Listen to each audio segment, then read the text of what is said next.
Na nagulat ako, hindi ko alam. Pag-uwi ko, when I was in ABS yesterday and then I was dressing up. Na-stress ka lang ata kagabi. Hindi naman. Hi everybody! I'm live again. Finally. Kasi I'm working today. I'm shooting a commercial. I just wanted to say hello to all of you habang inayusan ako ni B. Si TF. Bani maganda dali. Sabihin mo naman para makasagot ako. Kasi, sige na. Ganda mo, madam, ngayon. I know, right? Actually, kay Bigaling yung ginaya ko lang. How are you all? Ba't ang quiet nyo? Take na po, direct. I was just waiting for that. I'm so for the bag. Okay, sorry.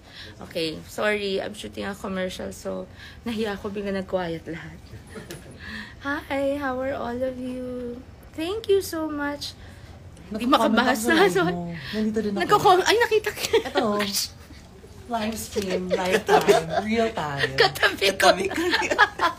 Hi, Sean. Hi. Oh my God. Hi. Sorry, I'm snorting. Ay, nako siya. Hi everybody, I just want to say I love you. I can't stay long, and I can't read because my glasses aren't with me, but I love you. I've missed all of you. And I want to thank you because I've been back to work since yesterday. I'm still jet lagging, but it's okay. Because blessings, diba? So, we're busy with the ABS-CBN Christmas special also, but today I'm shooting a commercial. So, I just wanted to say hi and check in with you, and I love you all. God bless you. I will try to get back to you soon, okay? Love you guys. Please take care and have a great, great day. Happy weekend. How do you there? Sorry. Nalimot ko. How do you end?